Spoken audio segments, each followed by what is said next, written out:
الله أكبر الله أكبر لا إله إلا الله والله أكبر الله أكبر وللہ الحمد۔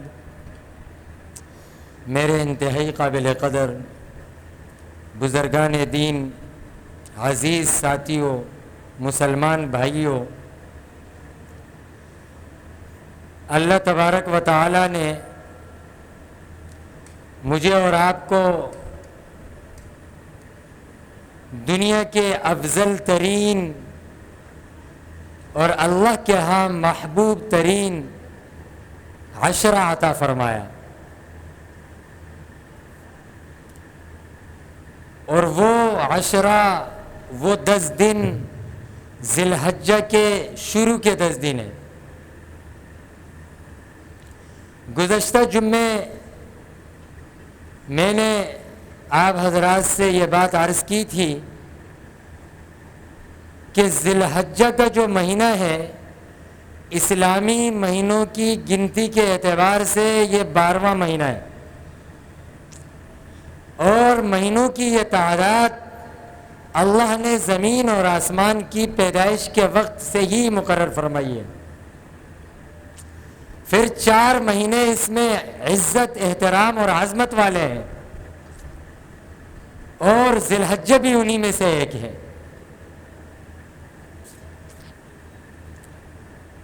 اور یہ عظمت، یہ احترام حضرت آدم علیہ السلام کی پیدائش سے پہلے سے ہے۔ محرم الحرام اگر عظمت کا اور احترام کا مہینہ ہے تو اس کا تعلق واقعہ کربلا کے ساتھ نہیں ہے۔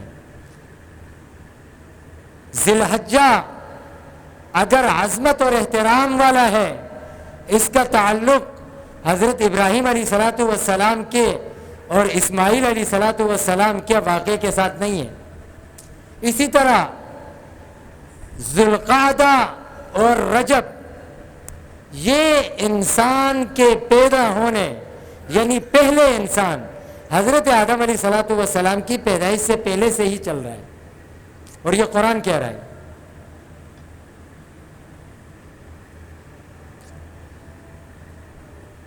ظاہر بات ہے جب یہ مہینے عظمت والے ہیں، احترام والے ہیں، تو اللہ تبارک و تعالیٰ کے ہاں ان مہینوں میں نیک اعمال جو انسان کرے گا تو ان کو بھی عظمت اور احترام کی نگاہ سے دیکھا جائے گا، اور جو گناہ کرے گا، ظاہر ہے ایک مسجد میں کسی کی غیبت کرنا ہے، کسی کو برا بھلا کہنا ہے، اور ایک مسجد سے باہر روڈ پر کہنا ہے۔ ظاہر ہے جو مسجد میں شور، شغب، بدتمیزی اور اونچی آواز میں بات کرے گا، ہر شخص اس کو کہے گا کہ یار دیکھو اللہ کا گھر ہے، اب کیسی جگہ کھڑے ہو کر کس طرح کی بات کر رہے ہیں۔ تو مقام اور زمانے کے اعتبار سے، مکان اور زمان، ان دونوں کے فرق کی بنیاد پر عبادت کا فرق اور اس کا ثواب بدل جاتا ہے۔ تو ان مہینوں میں کی جانے والی نیکیوں کا اجر اللہ تبارک و تعالیٰ کے ہاں زیادہ ہے۔ اور پھر بالخصوص یہ جو شروع کے 10 دن ہیں، جن کے لیے میں نے آپ کے سامنے خطبے میں آیت تلاوت کی، والفجر ولیال عشر والشفع والوتر، یہاں اللہ تبارک و تعالیٰ نے 4 قسمیں اٹھائی ہیں۔ والفجر قسم ہے فجر کی، ولیال عشر اور قسم ہے 10 راتوں کی، والشفع اور قسم ہے جفت عدد کی، جفت کی، والوتر والشفع والوتر اور قسم ہے طاق عدد کی۔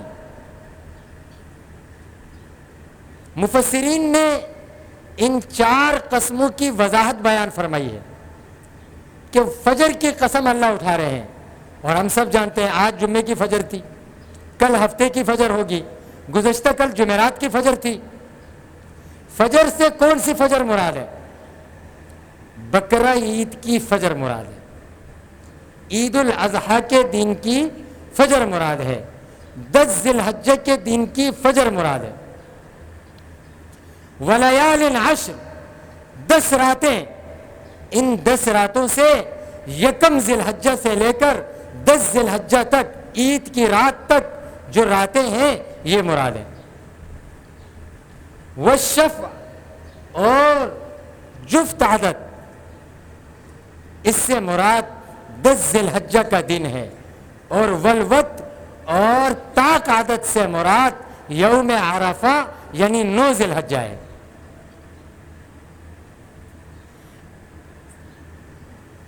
ہمارے ہاں قسم جو ہے نا، قسم کا ایک تصور پایا جاتا ہے، اور ایک اسلام کا تصور ہے۔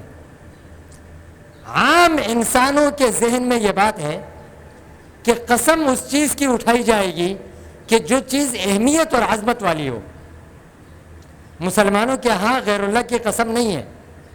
ہم جو یہ کہتے ہیں نا کہ تمہیں میری قسم ہے، بیوی شوہر کو کہتی ہے، شوہر بیوی کو کہتا ہے تمہیں میری قسم ہے، تمہیں تیری ماں کی قسم ہے، یہ سب شرک ہے۔ اللہ کی ذات کے علاوہ کسی کی قسم اٹھانا جائز نہیں ہے۔ اب اللہ مخلوق میں جب کسی چیز کی قسم اٹھاتے ہیں تو اس سے اللہ تبارک و تعالی یہ بتلانا چاہتے ہیں کہ مخلوق میں میرے نزدیک یہ چیز اہمیت والی ہے۔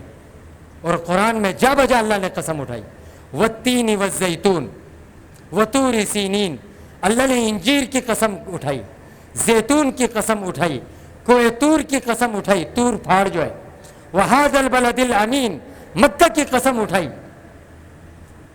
تو مخلوق کی قسم جب خالق اٹھا رہا ہے تو یہ اس بات کی دلیل ہے کہ اس مخلوق کی اللہ کے ہاں اہمیت ہے۔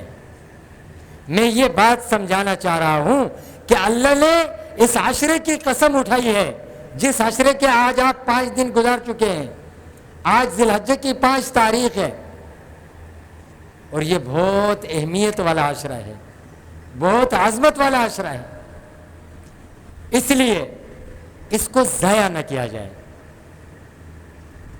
گزشتہ جمعے میں نے چند مختصر اعمال جو حدیث رسول سے ثابت تھے کہ جن کو کرنے سے ہمارے یہ 10 دن قیمتی بن سکتے ہیں،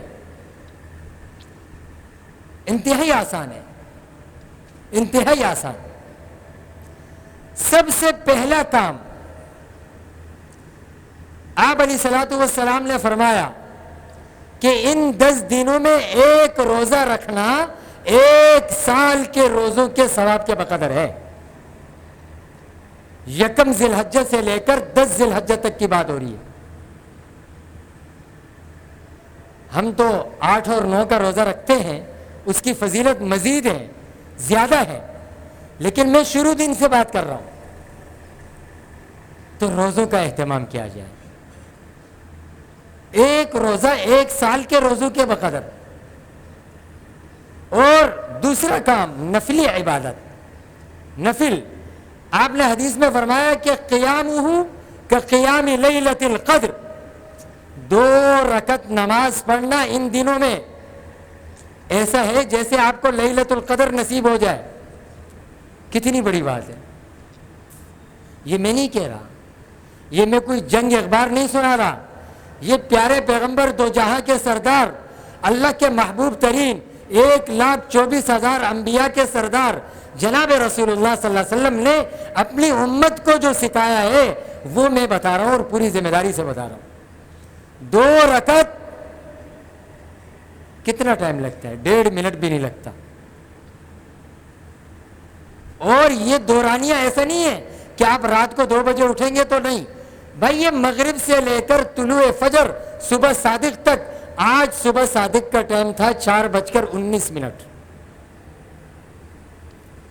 یہ پورا ٹائم ہے آپ کے پاس، اس میں آپ 2 رکعت پڑھ لیں کم سے کم، ایسا ہے جیسے کہ آپ نے لیلۃ القدر میں عبادت کر لی۔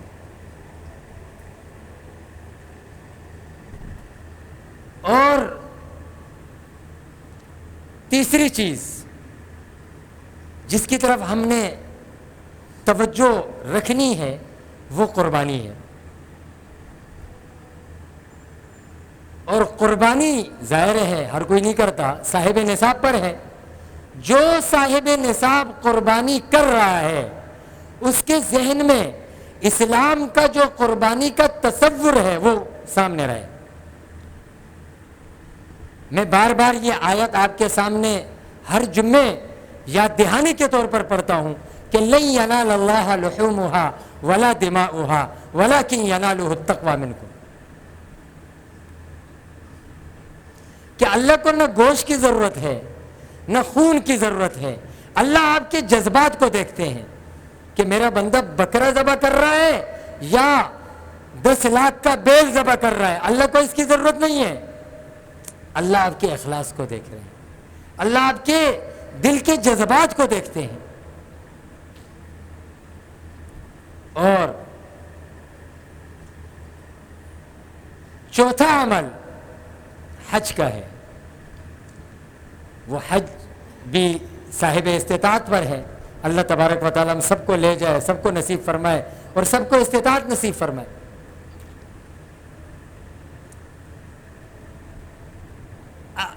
پانچواں عمل جس کو آخری تو نہیں کہہ سکتے وہ تکبیرات تشریق ہیں۔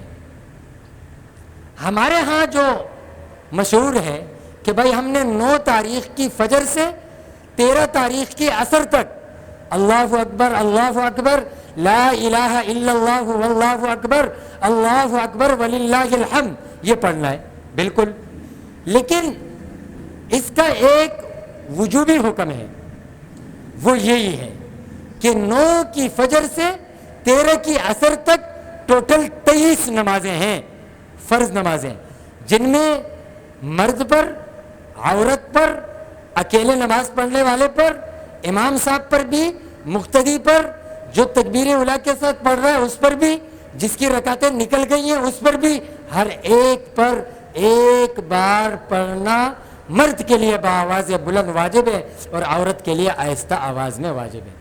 یہ اس کا وجوبی حکم ہے۔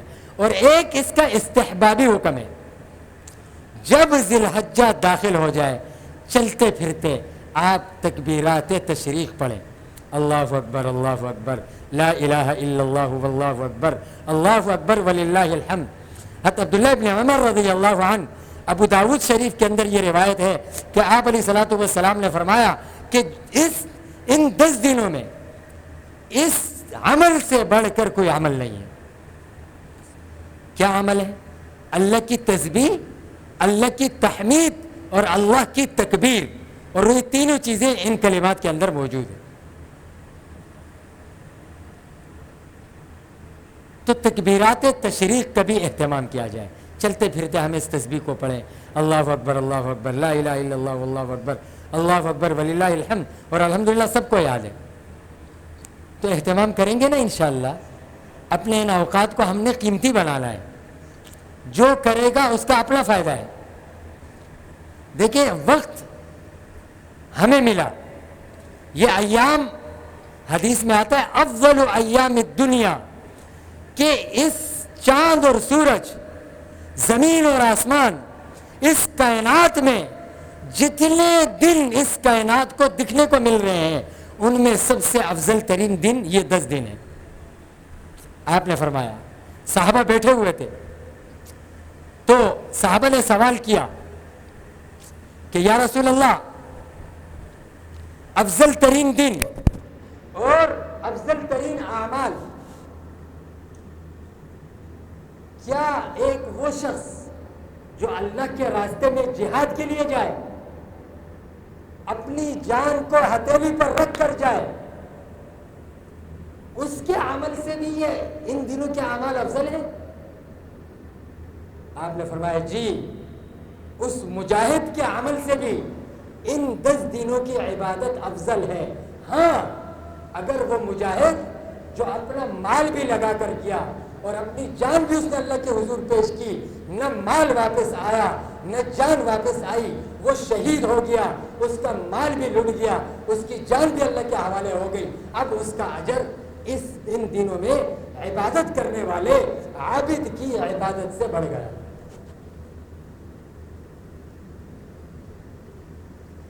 تو یہ ہے، اور یہ دن مجھے اور آپ کو اللہ نے عطا فرمائے، ہم ان کو ضائع نہ کریں۔ یہ وقت کی مثال برف کی طرح ہے۔ اگر آپ نے برف رکھی ہے، استعمال کر لی، تو ٹھنڈا پانی بھی پئیں گے، ٹھنڈا شربت بھی ہوگا، آپ کی پیاس بھی بجھ جائے گی، ورنہ وہ پگھل جائے گی اور آپ کی پیاس باقی رہے گی۔ تو اس لیے میرے بھائیوں اور دوستوں، یہ میسج، یہ پیغام اور یہ بات آپ اپنے گھروں میں خواتین سے، بچوں سے کہیں کہ ہم جن دنوں میں ہیں، جن گھڑیوں میں ہیں، جن اوقات میں ہیں، یہ بہت مبارک اوقات ہیں، میری فجر ضائع نہ ہو۔ اگر ہم یہ چاہتے ہیں کہ ہماری یہ راتیں قیمتی ہو جائیں، ہم زیادہ کچھ نہیں کر سکتے، سارا دن کارخانے میں ملازمت کرتا ہوں، رات کو تھکا ہارا گھر آتا ہوں، میں نہ تلاوت کر سکتا ہوں، نہ میں رات کو لمبی نوافل پڑھ سکتا ہوں، نہ صلاۃ التسبیح پڑھ سکتا ہوں، میں فجر اور عشاء بھی اگر جماعت سے پڑھ لوں تو میری رات قیمتی ہے۔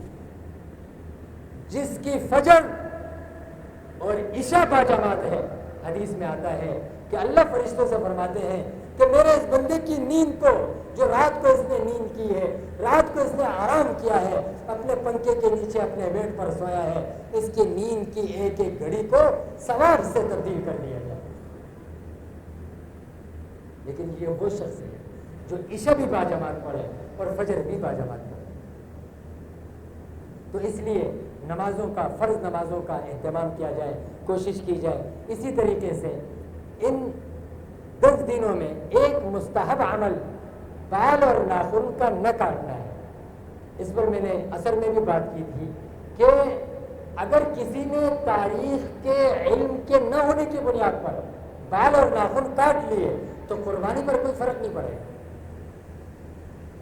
مستحب عمل کر لیے تو اچھی بات ہے، نہیں کیا تو اس کی قربانی خراب نہیں ہوگی۔ آخری بات جس کے لیے میں آپ کی توجہ چاہتا ہوں وہ یہ ہے کہ ان دنوں میں حج کا دن ہے۔ آپ علیہ الصلوۃ والسلام نے 23 سالہ دور میں صرف ایک حج فرمایا، ایک بار آپ نے ایک دفعہ حج فرمایا، اور وہ آپ کا آخری حج تھا، آخری سال تھا، اور آخری حج کا خطبہ تھا۔ یہ میں ایک دفعہ بتا دے چکا تھا کہ حج کی فرضیت 8 ہجری میں ہوئی۔ آپ علیہ السلام 8 ہجری میں مکہ فتح ہوا، 9 ہجری میں حج فرض ہوا۔ پہلا قافلہ حج کا حضرت ابوبکر صدیق رضی اللہ عنہ کی قیادت میں آپ نے بھیجا، اور دوسرے سال آپ نے خود قیادت فرمائی۔ تمام قبائل میں اعلان ہوا کہ اس سال کی حج کی قیادت جناب رسول اللہ صلی اللہ علیہ وسلم خود فرمائیں گے۔ تو جتنے بھی مسلمان تھے، پیدل پہنچ سکتے تھے، سواریوں پر پہنچ سکتے تھے، وہ سب کے سب مکے میں جمع ہوئے۔ مورخین نے لکھا ہے انسانیت کی تاریخ کا سب سے بڑا اجتماع اس دور کا، آج کا نہیں، اس دور کے جو انسان تھے وہ آپ علیہ السلام کے حجۃ الوداع کا تھا۔ آپ صلی اللہ علیہ وسلم نے اس خطبے کے اندر اسلام کے منشور کو بیان فرمایا، اسلام کا منشور، اور وہ 8 باتیں ہیں۔ میں صرف اس میں سے ایک بات پر اور 1 منٹ کے اندر بات کروں۔ آپ صلی اللہ علیہ وسلم نے اس میں ایک بات جو فرمائی وہ حقوق زوجین ہیں، میاں بیوی کے حقوق۔ آج ہمارے معاشرے میں طلاق کی شرح سب سے زیادہ ہے۔ دارالفتاؤں میں جائیں، حلال حرام کے مسئلے اتنے نہیں ہیں، 95% سوالات طلاق کے ہیں، خلع کے ہیں، میاں بیوی کے جھگڑوں کے ہیں۔ وجہ کیا ہے؟ شوہر کو اپنی ذمہ داری کا پتہ نہیں ہے، بیوی کو اپنی ذمہ داری کا نہیں پتہ، ایک دوسرے کے حقوق سے ناعلم، جاہل ہیں، علم نہیں ہے، پتہ نہیں ہے، تو لڑائی بھی ہے، جھگڑے بھی۔ تو اس لیے میں یہ گزارش کروں گا کہ علماء موجود ہیں، دین ہمارے پاس الحمدللہ محفوظ ہے، ہمیں اپنی بیوی کے حقوق معلوم ہونے چاہیے اور بیویوں کے شوہر کے حقوق معلوم ہونے چاہیے، تب جا کر ہمارے گھروں میں سکون ہوگا۔ ہم پیسے سے سکون حاصل نہیں کر سکتے، ہم بڑی بڑی عمارتوں سے سکون حاصل نہیں کر سکتے، جن گھروں میں محبتیں نہیں ہیں وہاں سکون نہیں ہے۔ تو اس لیے آپ صلی اللہ علیہ وسلم نے اس چیز پر سب سے زیادہ زور دیا۔ آپ نے فرمایا وَاسْتَوْصَوْا بِالنِّسَاءِ خَيْرًا، عورتوں کے ساتھ انتہائی بڑائی کے ساتھ پیش آئیں اور نرمی کے ساتھ پیش آئیں۔ یہ کمزور مخلوق ہے، ان کی غلطیوں میں درگزر ہونا ہے۔ اور ایک دوسری بات جو آپ کے آخری الفاظ ہیں دنیا سے جاتے ہوئے، وہ آپ نے نماز اور اپنے ماتحتوں کے ساتھ نرمی اور نرم انداز سے پیش آنے کے مطابق فرمایا الصلاۃ وما ملکت ایمانکم۔ اور ام سلمہ رضی اللہ عنہا فرماتی ہے کہ جس مرض میں آپ کا انتقال ہوا، آپ کے آخری وصیت سنت کی رہی تھی۔ آج ہم دیکھ لیں ہماری نمازوں کی کیا حالت ہے۔ کئی سارے ہم میں سے ایسے موجود ہوں گے کہ جنہوں نے فجر ہی نہیں پڑھی۔ تو اس لیے میرے بھائی اور دوستو، نماز اسلام کا بنیادی رکن ہے۔ ایک مسلمان نماز پر جب آ جائے تو اس کے لیے دین کے تمام احکامات پر آنا آسان ہو جائے۔ تو اس لیے کوشش کریں، ایک سے شروع کریں، 0 سے شروع کریں۔ اگر میں صرف جمعے کا نمازی ہوں تو میں 5 وقت کا نمازی کیسے بنوں گا؟ علماء سے پوچھیں، نمازیوں سے پوچھیں، نماز کی طرف آئیں اور اپنے ماتحتوں پر، جن میں آپ کی بیوی بھی ہے، آپ کے بچے بھی ہیں، آپ کے بوڑھے والدین ماتحتوں میں تو نہیں آتے، لیکن وہ جب اس حد کو پہنچ جائے کہ ان کی عادات بچوں والی بن جائیں تو ان کا بھی آپ خیال رکھیں، ملازمین کا بھی خیال رکھیں۔ یہ اسلام کا تصور ہے۔ اور ان 10 دنوں کو قیمتی بنانے کے لیے آپ کو جتنی باتیں کہی گئی نفلی عبادات کے اعتبار سے، تلاوت ہے، ذکر ہے، دعائیں ہیں، خوب دعائیں کریں، اللہ سے خوب مانگیں۔ بیت اللہ میں مانگا جا رہا ہے، آپ یہاں مانگیں، انشاءاللہ وہاں کی ساری خیر آپ کو بھی ملے گی۔ اللہ تبارک و تعالیٰ آپ کی توفیق عطا فرمائے۔